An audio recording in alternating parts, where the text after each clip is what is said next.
Hi there, I'm Courtney Pache, your friendly neighborhood collections technician in the Human History Department at the Manitoba Museum.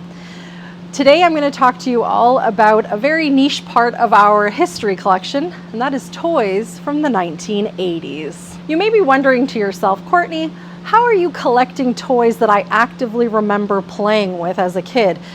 But the fact of the matter is, we're always making history. And so when events happen, we tend to collect objects from those events so that we can build our collection over time. So in 100 years, someone's putting together an exhibit about childhood in the late 20th century, they have a plethora of objects to choose from. So let's dive in and take a look at some of my favorites. So lots of you may recognize these little toys I'm holding in my hands, going all the way back to the year I was born, 1982.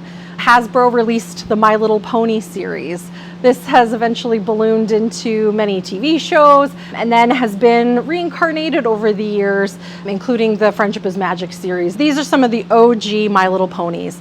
And these were actually collected in the 1980s, shortly after they were produced. I wish so badly that I had a full-size Cabbage Patch Kid to show you, because those were my favorite toys when I was a little kid, but instead I have here a little Cabbage Patch Kid Christmas ornament that was made in 1984. It's still in the package, and you can see its classic little chubby Cabbage Patch cheek face, and it's wearing a little Christmas jumper and outfit. So Cabbage Patch Kids were initially released in 1982, a wildly popular toy known for their yarn hair.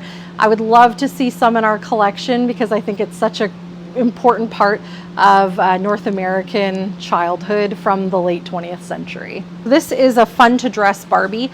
She did not come with the outfit that we see here in the box. This was put on her at a later date. The whole point of this Barbie was that she was fun to dress. So you could buy Barbie dresses and accessories and dress her up however you'd like.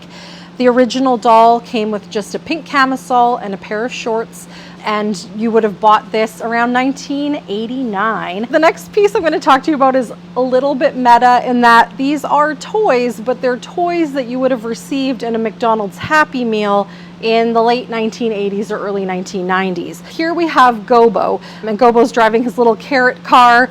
This was one of the iconic McDonald's toys that I remember from my childhood. Another Happy Meal favorite from the late 80s were the Muppet Baby figurines. So the Muppet Babies came on these little riders. Here we have Animal on his little rocking horse. We also have Miss Piggy in her little pink coupe. And then we have Kermit, Gonzo, and Fozzie. They do not have their ride-ons with them, and that sometimes happens in a museum, so you might only get part of the whole. And then rounding out our collection of late 20th century toys, we have here a figurine of R2-D2. R2-D2 is fully articulated and does move around, and is one of, in my opinion, the most iconic characters to come out of the Star Wars series. This R2 was recently donated to the museum as part of a woman's collection of her childhood ephemera. Thank you so much for joining me today, and I'm going to leave you with this last question. Thinking back to your childhood, which of your toys would you want to see represented in the Manitoba Museum's collection? Have a great day.